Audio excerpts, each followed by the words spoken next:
I've always wondered to myself, is there something special in entrepreneurs that the rest of the people don't have? Is there something they know that the rest of the population doesn't?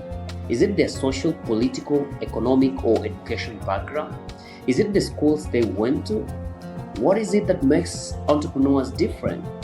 Welcome to my masterclasses where I'll share everything you need to know about how to start your business and become a high-profile, high-scale, and a super successful entrepreneur. And joined by the guest who includes entrepreneurs and many other upcoming entrepreneurs, we'll break down the myths, beliefs, ideas, facts, and just everything you need to know to become a high-scale and a super successful entrepreneur. My name is Shama Jr. and this is the Business Hub, the center of untold business stories.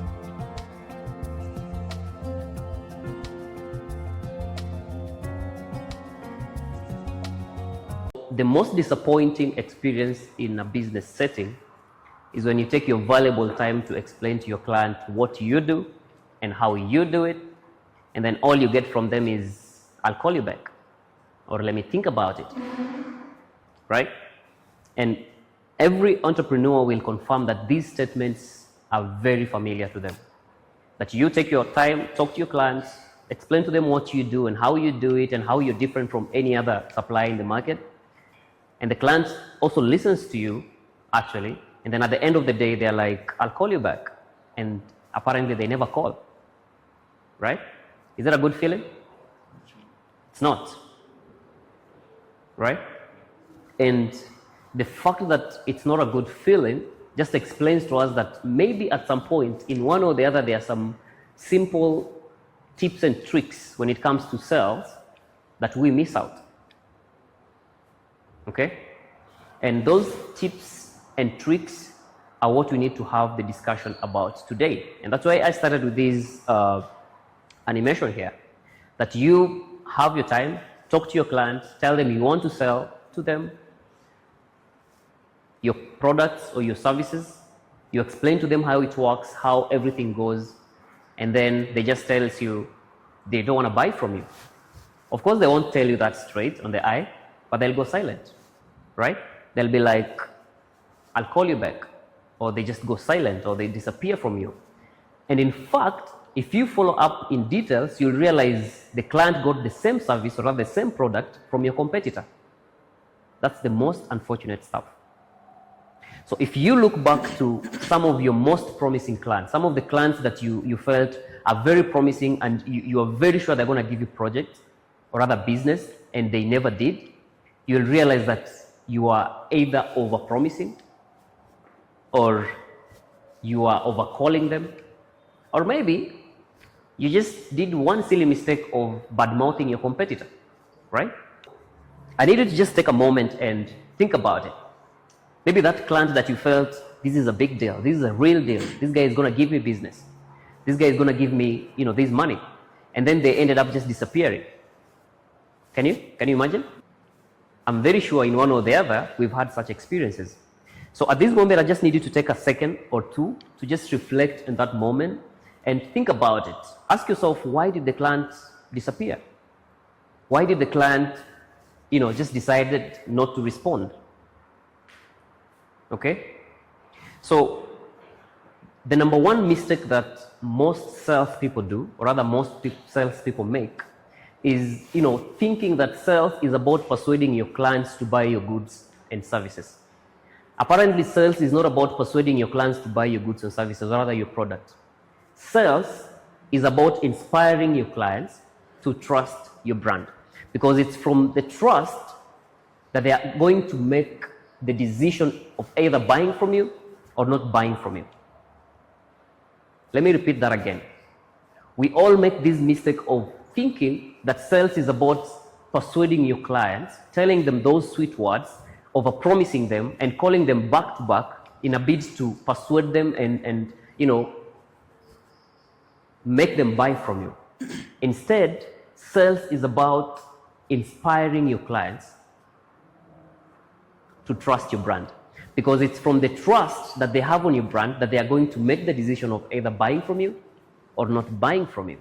I mean, every single client that gives you business, it's not because you've persuaded them or you've convinced them that you're the best seller in the market. It's because you've made them to trust you. You've inspired them to trust you that you're offering the best service in the market, that you're the most reliable, that you're the most convenient at that specific time, or maybe that you're the cheapest bidder in the market. These tips are maybe what you've heard about. Some of them you've not heard about them, but I'm very certain they are things that most business people, or rather most sales people, overlook when they are, running their day-to-day activities in terms of selling to their clients, or rather doing their sales. And just to be realistic, or rather to be precise on what sales actually means, sales is the process of converting the leads into business. After you do your marketing out there, the clients reach out to you via email, via call, via WhatsApp, or they visit your office. The conversation that you're now having between you and your client in a bid to convince them. And we said that you are not convincing them, you are not persuading them, but you are actually inspiring them. So the conversation you're having between you and your clients to inspire them to trust your brand so that they can buy from you, that's what we call sales. Okay? So straight to the point, the 9 tips of selling anything without actually selling. So the first one is you need to talk about why and not what and how. Let me get 2 people here, or 1 person, any volunteer, anyone that can sell towards anything. Kelvin, what you do softwares. I need to take a minute and just explain to us, sell to us. All right, convince me to take a website from you. Pass the mic.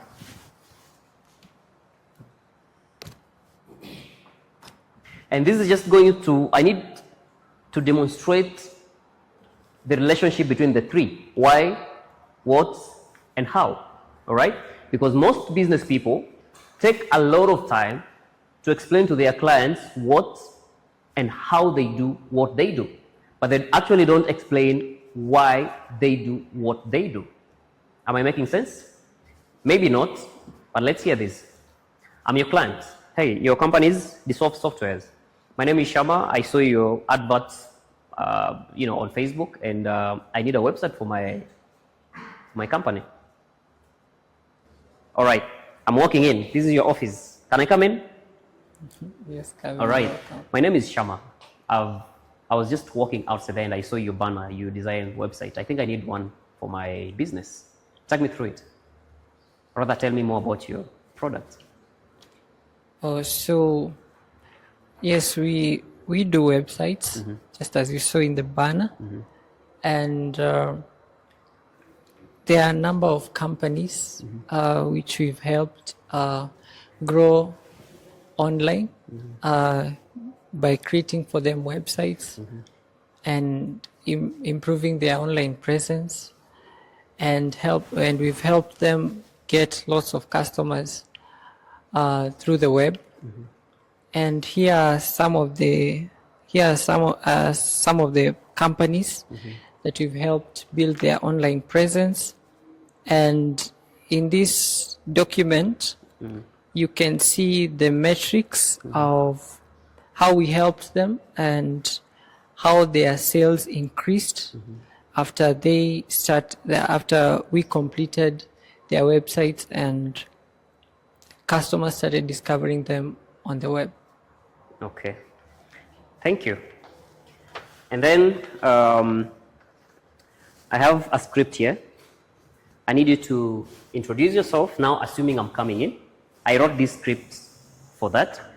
So assuming that I'm coming in, and then you introduce yourself, tell us your name, your company name, and then you join it with the script exactly the way it's written there. So let's do it again, right? My name is Shama. I was walking out there and I saw your banners. You're dealing with websites and apps. So I need a website for my company. Please take me through it. Maybe tell me what you do and how you go about it. Hello, Shama. My name is Kelvin Ngeno. Yes, Kelvin. And I am the founder Okay. at Dissolve Software. And here In everything we do, we believe in challenging the status quo. We believe in doing things differently in the software world. We design dynamic, affordable, and easy to use websites, mobile apps, and systems.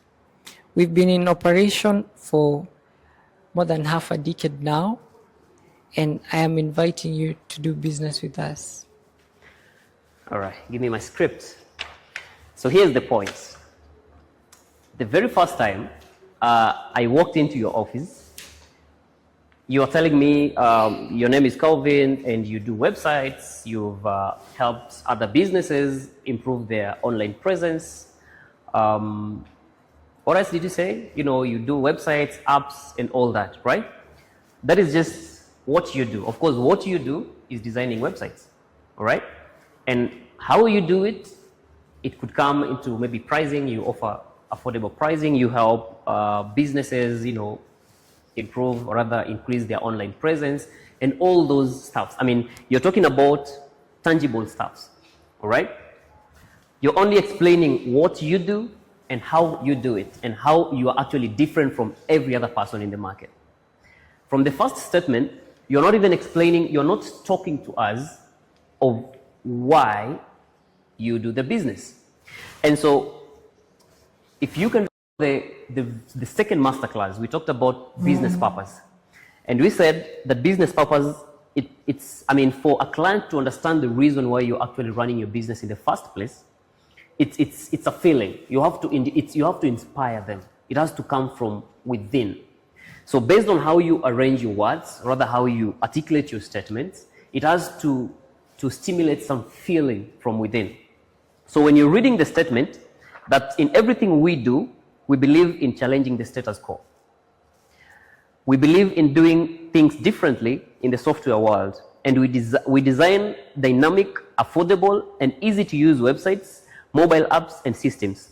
We've been in operation for more than half a decade, and I'm inviting you to do business. The first two statements, you are not explaining to us how good you are in the market or how different you are from every other supplier. You are telling us that out of the 100 other suppliers or other competitors in the market, you as Dissolve Software, you believe in doing things differently. You believe in changing the status quo. The status quo is like the norm, what every other person does in the market. So you believe in doing things differently. And I can give you a real-time example. If you come to my office, there's a quote that I've done, a very huge quote on the wall and some on the floor. And that is, our floors are engineered for durability. You get the point? I didn't write that we install the floors at a cheaper price, right?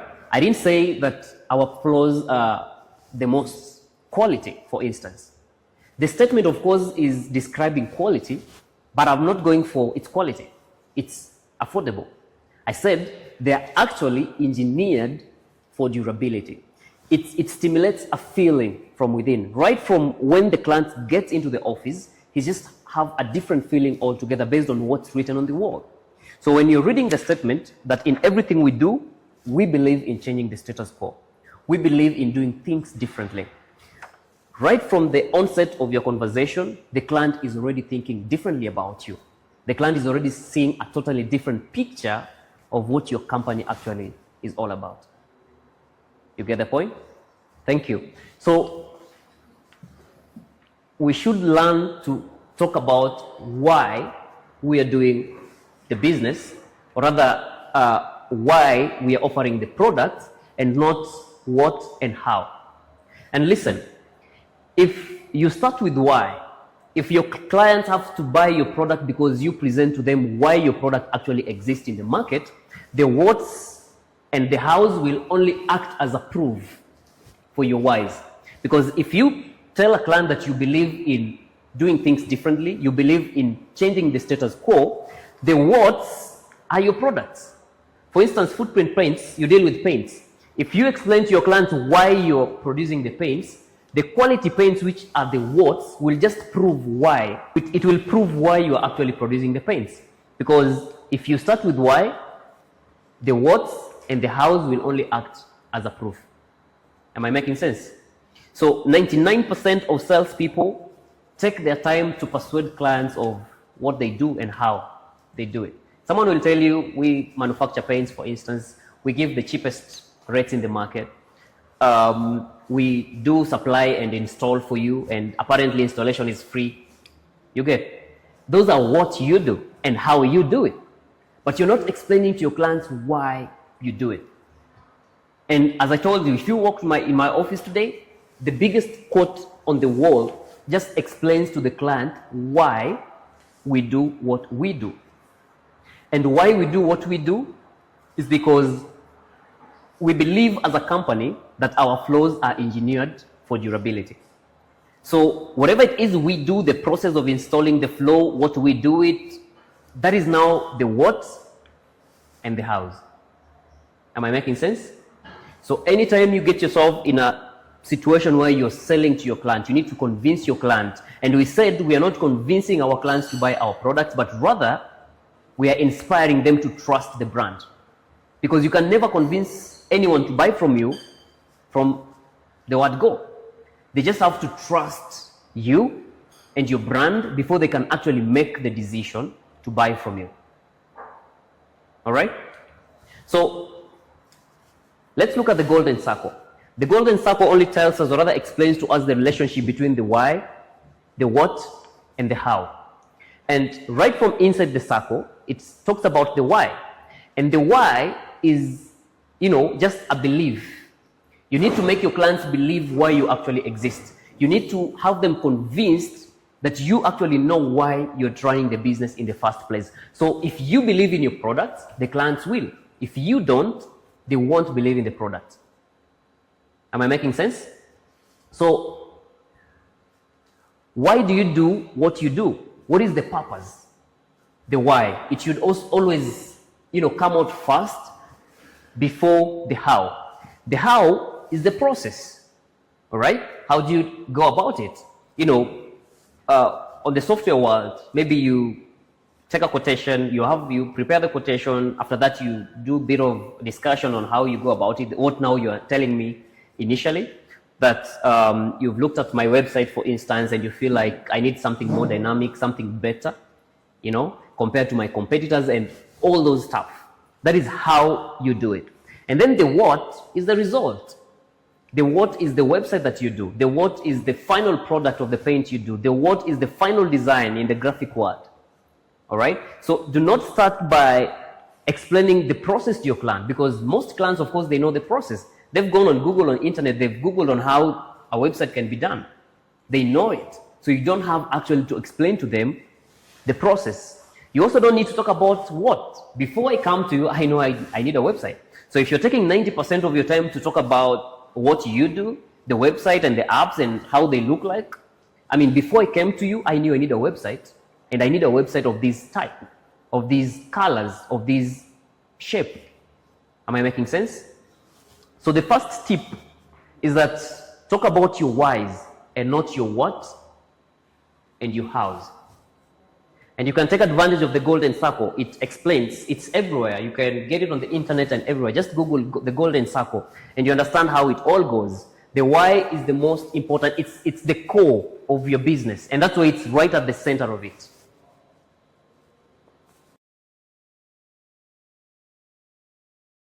Now, when you're going to sell to the client, sell the value. Don't sell the phone. Don't sell the paint. Don't sell the website. I'll use you as an example. If at all I was to do a website, I'll start my conversation from a different angle altogether. I'll ask my client, what do you think about creating awareness as far as business is concerned? And then they'll start with a conversation of creating awareness is everything. If you don't create awareness, you won't sell. Be like, exactly. So how are you doing it? I checked you out. You don't have a website, and I have something for you that is going to give you that awareness. You see, at that point, he's buying the value. He's not just buying the website. He's buying awareness. He wants to reach out to the clients. You understand, right? So when you come trying to explain to me how you sell a website or these or 8 pages, I don't know those jargons. I don't know how many pages are good for me. But I do know what is good for me. Awareness, reaching out to people. That is so good. All right, thank you. And apparently that just reminded me of a story I read in a book sometimes back. And that was, back in the days when the detergents were just coming in the market, the companies that were manufacturing the detergents took their time to ask their clients, of course, the users, the end users, what they needed as far as the detergents were concerned. And most clients were like, we need detergents that can make our clothes whiter. We need a detergent that can make white whiter, right? So almost all companies, went into the whole process of manufacturing new products that are going to make the clothes whiter, right? And, research was done and more additives were added, and almost every single company invested in detergents, the likes of Omo, Ariel, because the the solid ones were not making the clothes whiter, right? So they invested in the detergents. And this was not improving the results. I mean, the patches didn't go up, the sales didn't go up, right? People were still buying nearly the same soaps, the same quantities, and it didn't change anything. And this went on until a couple of years later when a group of people were put up, a bench was put up to try and do research on what could make the sales go up. And the finding was very interesting. This group found out that anytime you clean your clothes and now you dry it, the first thing you do when you pick it from the hanging line is to smell it, right?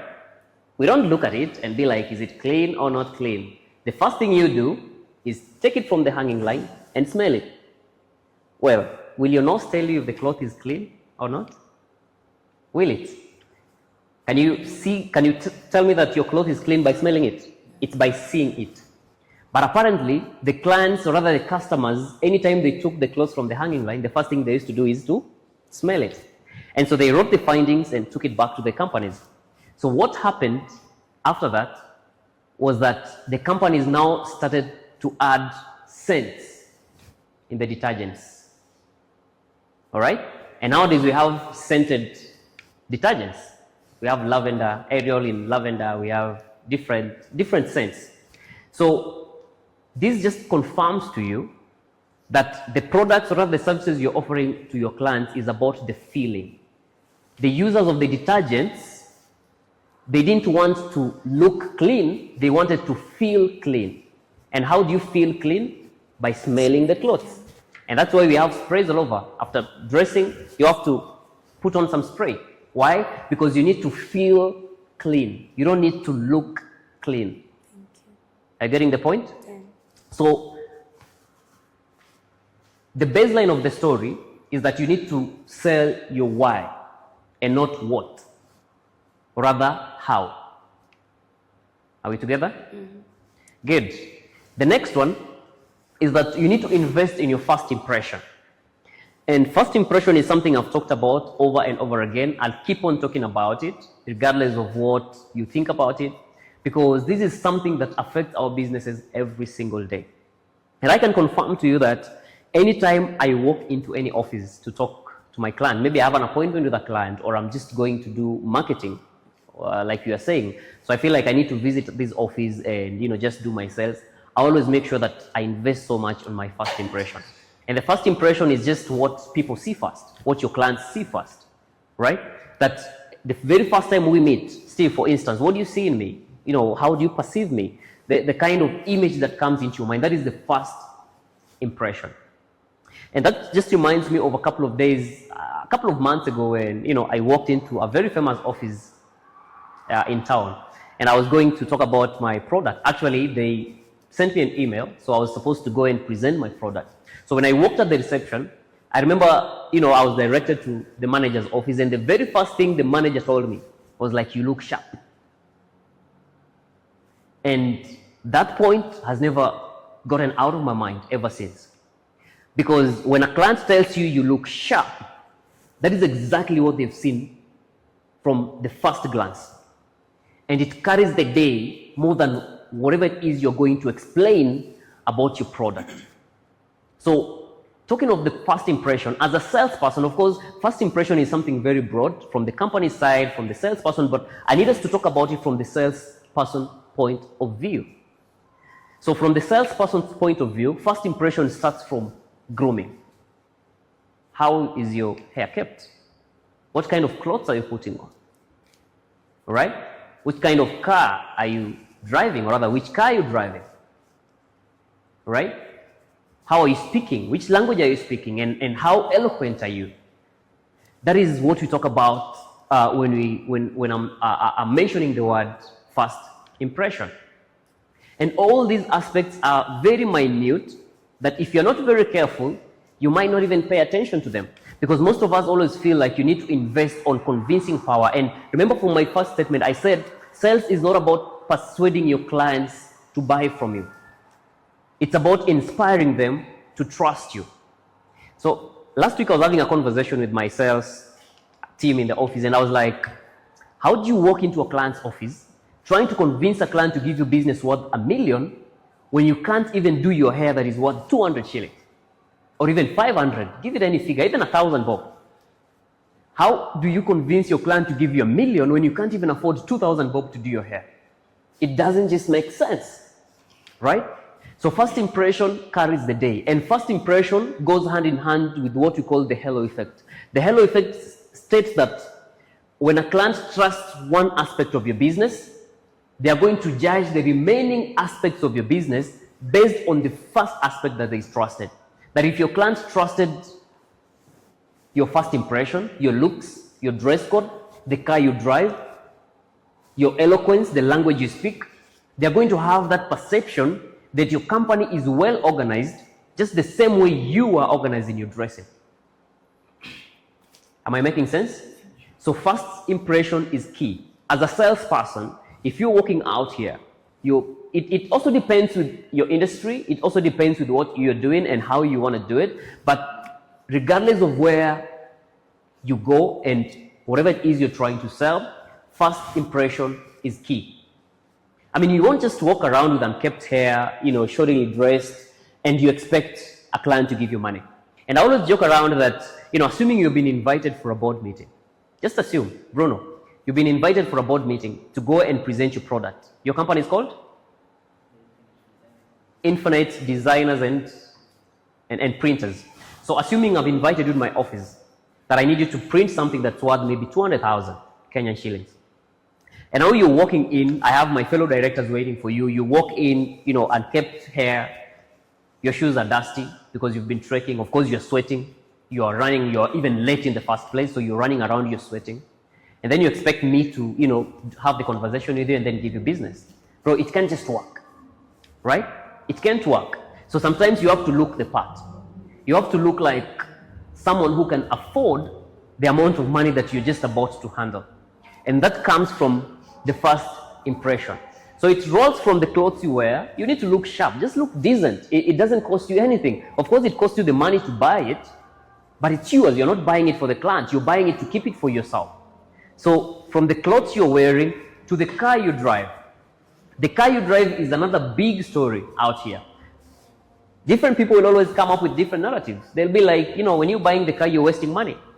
You're wasting money. The car is a liability. But it also depends with your perspective. In business, actually, a car is not a liability in business. It's not even a privilege. A car is a necessity in business.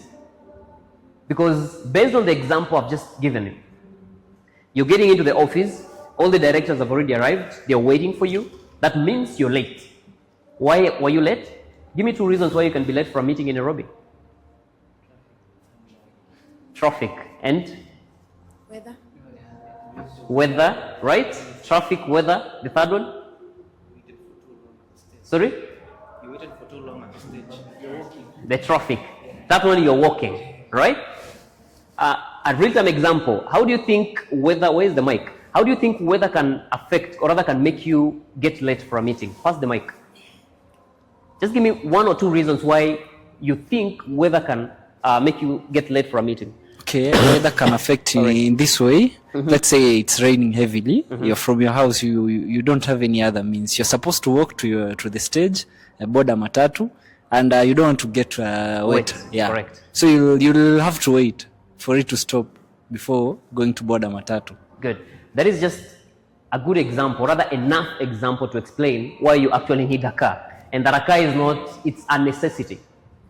All right? So when somebody is putting you down with lots of excuses and reasons why you shouldn't buy a car, apparently a car is one of the most important aspects or other assets in a business. Because when you're driving, you can get out of your house at any time. All right? Right now we are having a conversation here. We might finish this conversation in the middle of the night, but I'll still have to go home. All right? And if I have to trek home with my suit, which is worth 30,000, I'm not bragging, I'm just saying, you know, what if you guys decide to steal from me on the way? I'm giving an example. So in short, if you're driving, you are safe, number one. Number two, you're mobile. Number three, you're flexible. All right? And I mean, there are dozens of words I can use to explain why you actually need a car. It's a necessity.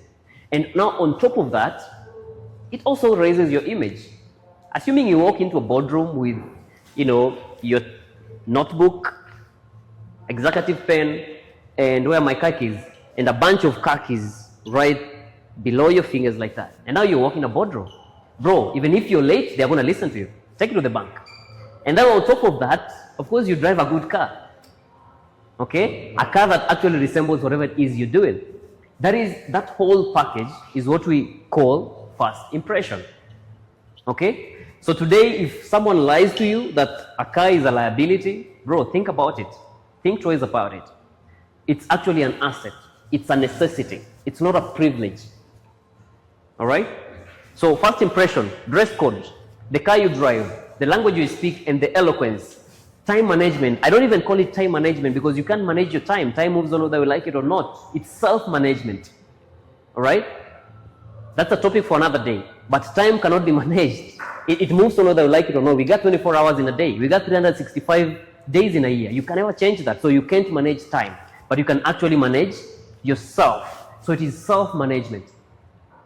That whole, you know, the entire accumulation of, you know, the aspects we've talked about, that's what actually we call first impression. And plus many others that we've not mentioned. I've just picked a few. So first impression is key. And that's what we call the halo effect. The halo effect, again, states that if a client trusts one aspect of your business, they're going to use that aspect to assume that they can as well trust the remaining aspects of your business. Okay? So if your logo is beautiful, they're going to assume that everything is running in your company beautifully until they meet the reality. Okay? You see, sometimes first impression is not just about what you see. It's even how you approach me, how you approach your client is equally important. That is also a first impression. It's easy for you to know who is trying to sell something to you. It's very easy. And the moment you realize someone is trying to sell something to me, it's also easy to avoid them. So the first impression is very important. You might come, you're trying to shy away, you're trying to, jaribu kuchora map kwa flow, inini. So I won't get the conviction that you can deliver. Not at all. So the impression, even apart from whatever I can both see, is how you even articulate yourself, how you articulate whatever you're selling. Hi, my name is Christian. I run a business. I'm in a business of trying to offer affordable units at a shorter turnaround time, saving about 30% of a traditional construction cost. You see, I have facts. I'm talking about figures already, 30%. That means I know what I'm talking about. That means I have the details that he might not know. Be like, 30% of what? 30% of construction cost. Assume you're doing a 3-bedroom. It's going to cost you about 4 to 5 million. What if I tell you I'm going to do you that at about 3 million or 3.2 million? And then maybe he already received some BOQ from someone. He realizes, oh yeah, that's already 30%. That's for sure. You cannot have a conversation regardless of how you even dressed in the first place. But before you can be able to get someone's attention, definitely you have to dress well. That's perfect. I need to look at your shoes and be like, hey, your shoes are clean. Let's have a conversation. And then the next thing is whatever comes out of your mouth is also clean and legit, and you have the facts right. Okay, let's go to the next thing. Now, that's the time now I'm willing to listen to the value, to why. We have the next one, which is you should tap into your client's emotions. What do you understand by that statement? Tapping into your client's emotions. Anything? Or anyone? Calvin, what's your understanding? Tapping into your client's emotions.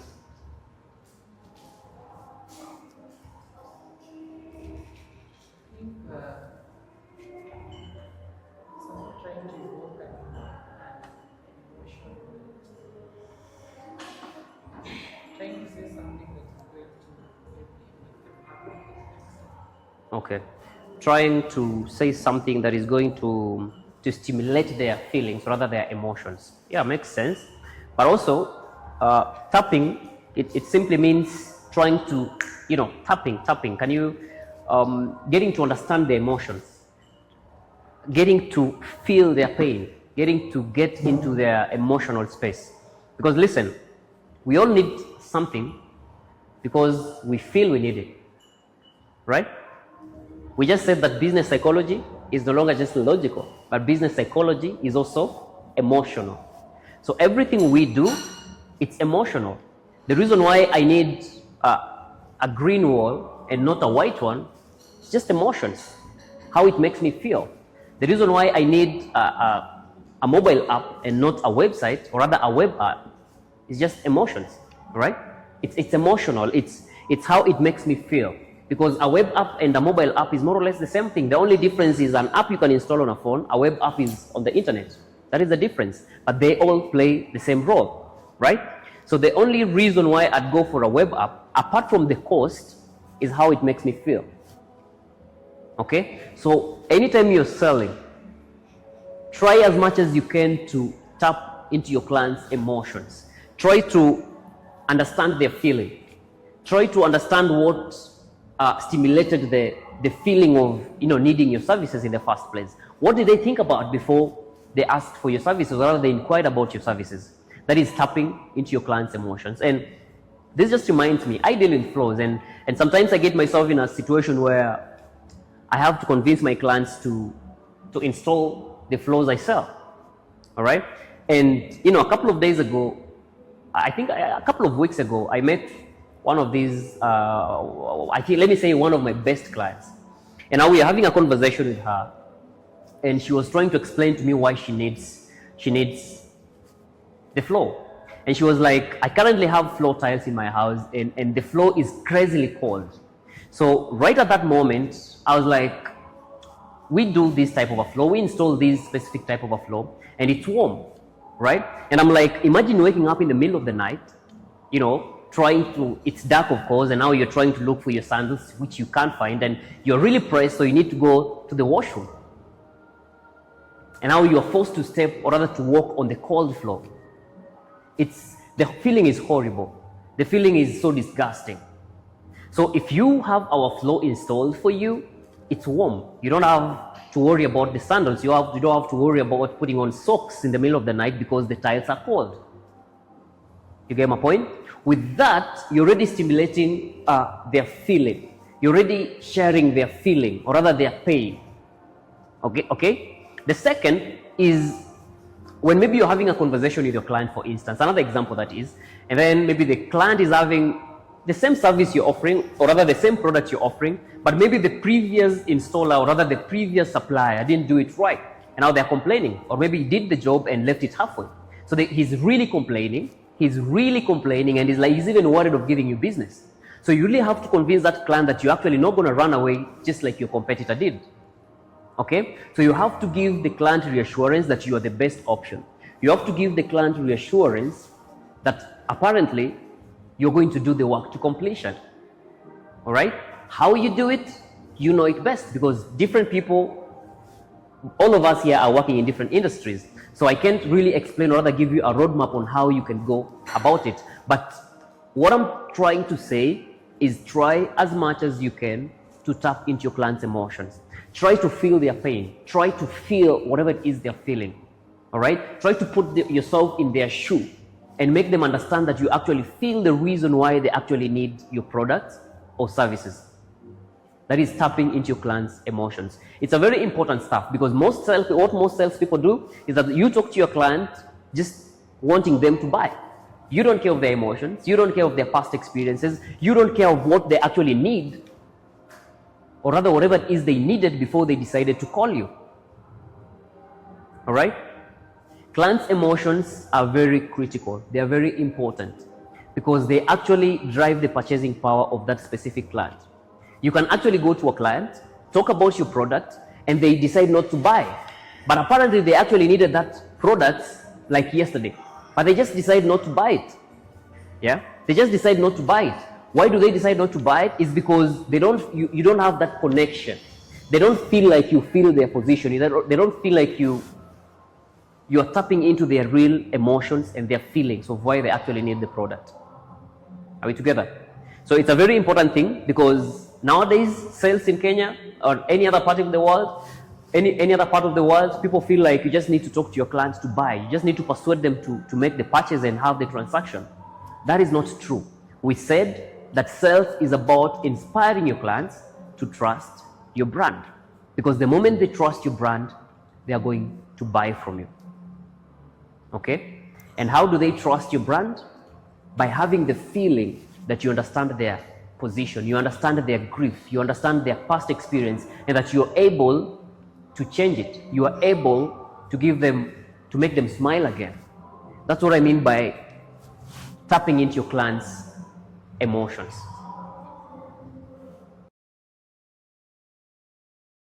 This just reminds us of the last session that we were here, when we were saying that people don't just wake up and buy. They have to be evoked. They have to be pushed to buy. You see, when you're selling something to someone, I need to feel the need to buy it. Don't sell yourself short, but then again, don't come to me selling yourself. I need to feel the need to buy it. That need is the feeling, the emotion that comes to it. It's very vital. That's why it's easier for you to sell to someone that you've established rapport with. Rapport, I don't know how to explain rapport. It's like understanding. When you have an understanding with someone, it's easier for them to buy from you. Do you know why? The understanding translates to trust.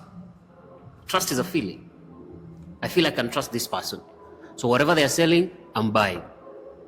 Have you ever bought a shirt and a couple of days down the line you feel like, I should have not bought this shirt?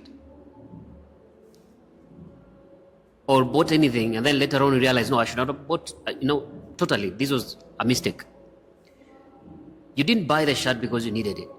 You bought the shirt because whoever was selling it to you, in one or the other, there's a way you connected. Either his selling skills were so good, to an extent you couldn't even see how terrible that shirt was. So at the time you're making purchase, you're not making purchase because at that exact time you need it. Sometimes people make purchases because of the person who is selling. And that person who is selling, there's a way they connected. They clicked. So you get to a point where you want to buy something, you won't even ask whether they have it or not. Be like, hey, I need a blue jeans, size so and so, please deliver. And then you end up adding something like, I trust your taste. You do realize that? That is more emotional than even the product that you're asking for. Okay? Because you've already established that trust. Okay? And that's why emotionally this guy is connected to you. The next one is that you need to become a tutor in your industry and not just a salesperson. Am I making sense? You need to, let me replace the word with a teacher. You need to become a teacher in your industry. And the reason why I'm saying this is because most of us, again, salespeople, we always take much of our time trying to explain, as I said, how and what in our businesses, how our products operate, what we do, the kind of services we offer. But we don't take much of our time to even educate the clients in the first place. Do you take time to educate your clients? Am I making sense with the statement in the first place? I mean, sometimes you always need to take your time and just explain to your client. For instance, assuming you're in construction, or assuming maybe you're producing paints. So anytime the moment you create a contact with your client, you don't need just to explain to your clients the kind of paint you offer, you're producing, and the prices and everything you're doing. You also need to educate them, tell them, the advantages of this specific type of a paint versus the other. Explain to them why they need to use this paint at this particular point, or rather at this particular wall, on this particular wall, and not the other. I mean, you just need to give general knowledge as far as the products you're selling is concerned. And through the process, through educating them and making them aware, or rather understand the products you're offering, you're actually going to give them alternatives. You're going to tell them, well, if this doesn't work for you, you can as well use these other products. So do not just focus so much on persuading your clients to buy. Do not just force your clients to buy from you. Do not be too transactional. All right? Sometimes just be like, I want to talk to you about my product. And that is always so effective. You can go online and look at the website, rather the salespeople who actually just take their time to teach their clients about their product. And there is this guy I saw on TikTok. I can't remember his name, but he talks about poultry farming. I actually knew about him because he followed my account. So he purely talks about poultry farming. And he's like, today we are taking the X number of eggs in an incubator, and it's going to stay here for like a number of days. And after that, we're going to get a number of chicks. He takes you through the entire process. He doesn't ask anyone to buy from him. He only explains to you what you need to do. And I can confirm to you, I think I'll confirm the name so that you guys go and check the account. If you could check out his comment section, everyone is like, I need your services. I need you to put up this structure for me. I need an incubator. I need these X number of chicks. I need blah, blah, blah. I need you to teach me how to do this at a fee. All right? So sometimes it's not just about persuading your clients to maybe buy from you. It's not about, explaining to them why your products are the best in the market and not the other. It's about just giving general knowledge. It's just about explaining to your clients why, you do what you do. You get the point? And not any other person. All right? So every single moment you're doing sales, try to be a tutor and not a sales person. Okay? That's what I do every single day in my business, right? That's what I do every single day in my business. I speak about my products. When I upload the WhatsApp status on the company line, I speak about the product, the advantages, what are the disadvantages. And I do that even on the posts that we upload on our social medias.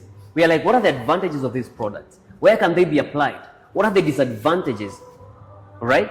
What are the consequences of not doing A, B, and C in the process of installation? You're just teaching your clients how exactly maybe to use your product, the risks, the consequences, the advantages, the disadvantages. Give them alternative options available in the market. You might not be providing the options, or rather the options, the alternatives you're having in the market might not be part of the services you offer, but kindly just take your time and talk them through it. Maybe they came to you, or rather they asked for your services because they didn't have an option. But through you educating them, they're going to get the right product for their space. So it's not just about getting the business. It's not just about the transaction. It's about making them understand why they need the product.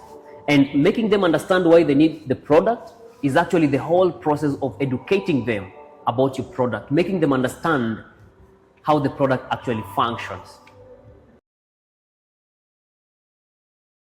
You have to be a master of something for me to believe you. And for me to know that you're a master in your field, you have to be a tutor. Tutoring is more of marketing. It's a long-term marketing. Okay? I think you've seen a situation where someone has a YouTube channel explaining about the skin. They talk about their own skin. At that point, they're not expecting to start making sales immediately. No. They're building a community around it, people who are interested in skin. Then the moment you build a community, you start making sales. So let's talk about the fifth one. And that is, do not sell so that they can buy. Kelvin, do you sell so that your client doesn't buy? Why do you sell?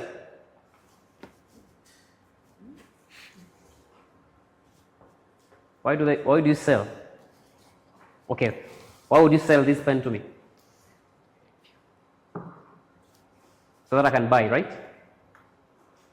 Why do you sell? Why would you want to convince me to have your product? Okay, what is the motive behind sales?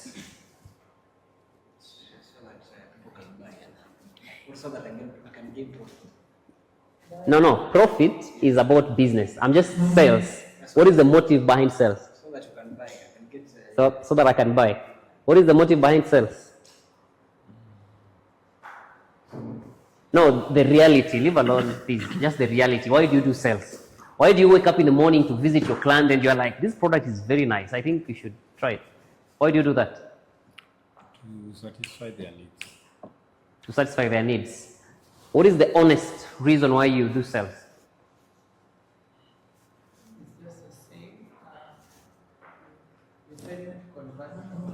So that they can buy. Bruno, you're just coming in. Why do you sell? Rather, what is the motive behind sales? Why would you take your time to convince me about your product? So that you can buy. Well, so I think I'm crazy, right? I'm crazy to say that you don't sell so that they can buy. Apparently, that is the reality. Because the society and, let me just say, the society has made us believe that as salespeople, the motive behind any sales is about having them to buy. And that's where we get it wrong. And that is the reason why if a client don't buy from you, you get disappointed. Right? You remember the statement I started with? I was like, you take your valuable time to explain to your client what you do and how you do it. And then all you get from them is like, I'm going to call you back. Or let me think about it. And they never think about it. They never get back to you. They never call you actually. Right? And then after that, you as a salesperson, you get disappointed. So the baseline of it is that do not sell so that they can buy. And what do I mean? When you're going to the client, when you're having the conversation with your client, do not have a preset mind. Do not have, the end goal in your mind. Do not feel like I'm coming to your office, I'm spending this money, coming to your office so that you can buy my product. What if I don't buy? You'll get disappointed, right? And last week I was having a conversation with my sales team in the office and I was like, you're starting the sales journey next week. And one thing I can promise you is that you're going to work in over 100 offices and only one might buy from you. And apparently, it's the 99th one, or rather the 100th one that's going to buy. So you're going to visit 99 offices with no successful sale. All right? So if you're walking into 99 offices with the mindset that they must buy from you, that you have to practice before a mirror every day before leaving your house, how you're going to convince them and how you're going to talk a good English, you're not going to sell. So just do your conversations normally. And some of these tips are correlated. What we just said, the previous one, we just talked about it right now, which is becoming a tutor, right? Just talk about it. I mean, just do it as if it's your daily routine that you need to do sales. But do not think that every single client you're going to talk to is going to buy from you. All right? So do away with that mentality that every sale, or rather every conversation you have about your product, you must have a successful transaction. That is not true. So do not sell so that they can buy. All right? I think that point is just self-explanatory. I know it doesn't make sense to some extent because all of you have just told me that the reason why you do sales is that they need to buy. Of course, that is the ultimate goal of any sales practice. Everyone needs to sell. But again, that should not be the motive behind your sales. All right? Am I making sense? That should be the motive of you selling, because if that is the motive, you'll be disappointed after meeting 2 or 3 clients. Because the first one will be like, I'm not interested. The second one will be like, I'm busy. I can't even talk to you. The third one will be like, come next week. And then that next week, they refer you to another next week. That next week will be another next week. So you'll never have conversation about it. So you'll get disappointed over time. So you as a salesperson, and I'm using the term salesperson because before you run any business, you must be a salesperson. That is it. The best business people out here are just salespeople. Yeah. So before you think of even doing sales at any point, do not have the motive of them buying. Do it as your daily routine. Just the same way you wake up every day, you eat and go to bed. Just do it like that. All right. Do not have the expectation. Do not have very high expectation about your clients. So if you talk to your clients without any expectation, number one, you will never be disappointed if they don't buy from you. And if they don't buy from you, you just have the emotional permission to understand that that was not your right client. Am I making sense? Well, I had a mentor who once told me one thing, that if you're out to make a sale, don't expect to sell. The day you're out with no expectations, that's the day you're going to sell. I didn't understand at initial stages, but I do right now. Let me give you an example or a situation. When a client comes to you to make an inquiry, or you approach someone and you feel like they're interested, but eventually they tell you, oh, I'll think about it. Sometimes people use those information to plan. But you went there with the expectation that today I'm going to make a sale. They called, today I'm going to make a sale. Sometimes what they need is the information to plan. It takes you back to that point to be a tutor. Give more information as much as you can. Not about your product. Why your product? Okay, remember point number one? Why? So give more information about why your product, as much as you can. Be the tutor, okay? And then sit back. Eventually, these will be able to turn into sales. But that time when you're out, that very day you're out trying to make a sale, don't have all this expectation to a point when he tells you no, you feel disappointed. Sometimes they tell you no because they want to test your patience. The sixth one, you need to invest in sales. How many of you invest in sales? Do you? Yeah. Or what do you mean? Or what do you understand by the statement investing in yourself? It's when you're trying to understand and you're in business. Okay. Anyone? Martin, do you invest in sales? Or rather, how do you invest in sales? What do you think, Martin? Pass the mic. Have the mic so that they can have your audio. Yes. I was thinking like our guest was saying, like alisema, like that company that is selling land, it mean invest kwa sales. Like they wanna offer you the free ride. Good. Yeah. So according to my understanding, I can relate to the point that he was saying. And that's my point. You need to invest in yourself. That reminds me, a couple of months ago, about 3 months ago, there's this client who called my office line and he was like, I need you to come over. I'm sure he's going to see this. He's a friend of mine. So there's a client in Eldoret, Kitale, sorry. And he's like, I need you to come over so that you can check out the work that you're just about to do. And he's like, as soon as you're ready, you tell me so that I send you the bus fare to and from. So for me, I organize my boys, my team. I facilitate them. And then the next call the client gets from me is very early in the morning. And I was like, hey, my team is already in Kitale. Please send them the direction. He was surprised. So of course, he did send the direction and the team got to site. They did what they were supposed to do. And then at the end of that whole process, I called him again and I was like, the team is ready to leave. And he texted back and he was like, please tell them to come to my office so that I can give them the transport and the lunch. So I replied back to him and I was like, I already facilitated their movements. So they can just leave the site. I can confirm to you that 3 days later, we had the contract signed already. Well, I'm not saying the contract was signed because I facilitated their movements. but that because I paid for their bus fare to and fro. But that is just part of what contributed to a successful sale.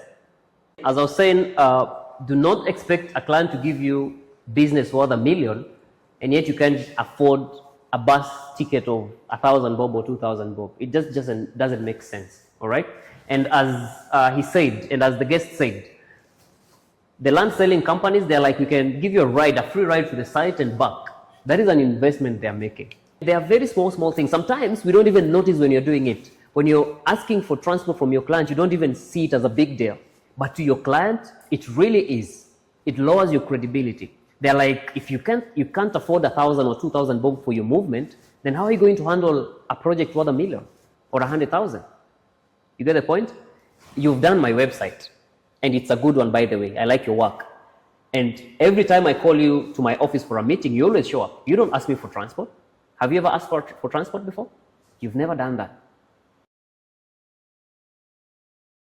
I think investing in sales doesn't necessarily mean it has to be monetary investment. It can as well be time investment. All right? I'm in construction. I'm doing prefab and modular units. And maybe by chance we had a conversation and I mentioned to you that I might be interested in website. I mean, how long will it take you to do a demo? In the era of AI, I think that can be done within like 5 minutes or so.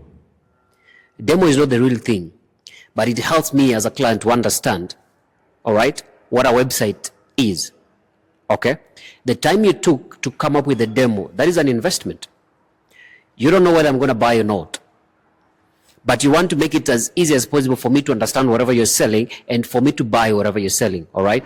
So you have to put in the work. So when you put in the work, you come to the office and try to show me the demo. That's already an investment you've taken because it took you time. Maybe you did sleep last night trying to come up with a demo for me because you're having a meeting with me the following day. You understand that, right? So you have to put in the energy. You have to put in the work. Okay? I'll give you an example. I design houses. Even today morning I was having a meeting with a client. The first time the meeting called me, the client called me, I assessed their credibility. Okay? And then I tell them, for a site visit, I charge 8,000. But these, you only pay after I've done the site visit. Charge it. I brought it to your attention, but I'm telling you, I'm not money hungry. I'm only telling you, this is what I charge. Okay? But I'll come, I'll do my job, I'll visit, we'll finish up. And then after that, you'll be able to pay. Okay? There are a situation where somebody will tell you, pay me before I come. But there's a situation where somebody will come and tell you, they've already told you anyway, but they use their own resources to come, do assess, meet with you. So that it doesn't seem like you're paying for service, you're not so sure somebody's going to show up. It's just a matter of credibility. It boosts your credibility as a person, as a business person. You understand, right? Yeah. So things like demo, things like trying to come up with just a write-up for the client, things like trying to come up with a sketch for the client or an inspiration for the client, those are the investments you're making. So it doesn't necessarily have to be monetary per se, but as long as it's something that's going to boost your credibility, it's going to make it easier for your client to understand you and establish rapport, it's going to boost your sales, that is an investment. So that's what basically we're saying to talk. The next one, the seventh one, you need to use your products. And that only helps to boost the authenticity, or rather your credibility. All right? The exact point is just trying to pass. You're selling paints when your entire office is wrapped up in a wallpaper. So you need to look the part. You need to convince me that the cloth you're selling is actually quality. So when you're coming to me with a khaki trouser, telling me it's of a good quality and all those stuffs, if you're putting it on at that moment when you're talking to me about it, then I can trust you more than when you're putting on a jeans trouser and you're selling me a khaki trouser, right? So just learn to use your product. Learn to use your product. And that's number one thing that I really invest on so much. If you come to my office, my floor is epoxy. And that's exactly what we do, right? So when a client walks in, they're going to see the picture of what they expect from you. You get the point? So use your product. If you're selling paints, Make sure your office or your warehouse is beautifully painted with that specific paint. Otherwise, you're not going to convince me to buy it, because if you can't use it, how do you want to convince me to buy it? Calvin, you're designing websites and you don't have one. How do I trust you, for instance? Okay? Don, you're doing graphics and your logo is shoddily done. Your own logo is shoddily done. How do I trust that you're going to do my logo better? You get the point? So use your products, use your services to build authenticity. All right? Am I making sense? These are straightforward points. They are words we are conversant with. They are words we know about. But it's just that we don't take keen note of them when you're doing ourselves. That they're advertising human hair when yourself you're shaving. Does it make sense? So just use your products. Use your products, and it's going to help you to grow or rather boost your authenticity. Okay? There's nothing to explain about that. Any question from you before I can pass it to the guest? No question? Just proceed. All right. The next one, do not badmouth your competitors. And this is a very interesting point. It's a very interesting point. And 90% of salespeople are always tempted to do this, that we are better than so and so. My company is Dissolve Software, so I'm better than Shama Softwares, right? Or we do better, we offer better services than someone else. Okay? So anytime you get yourself in a position where you have to convince, or rather, we said you're not convincing your clients to buy, but you have to inspire them to trust your brand. So anytime you get yourself in a position where you have to inspire your clients to trust your brand, make sure you don't mention anything to do with your competitor. Actually, what I always recommend is that you can even recommend your competitors. If your client is telling you, hey, can you bring the price down? I'll just be like, no, I'm sorry, I can't do that. That is our standard price, but I can always give you a contact of someone who can do it at a cheaper price. You get the point? Use your competitors to your favor. Because the moment you badmouth your competitor, it just means you are not authentic. All right? It means you're too salesy. You're trying to do everything you can to make a sale. And that is just going to make you less credible. It's going to lower your credibility. So never compare yourself. I've had a conversation with a client who was messed up with one of my competitors, and I happen to know the competitor in person. You can imagine the kind of conversation we had. But as you imagine, what I did was I kept off my competitor's name as much as I could. I actually said I don't even know him at all. All right? Because the moment you admit to know him, and then you're like, I know this guy, he does a bad job. I know this company, they don't do a good job, they're unreliable.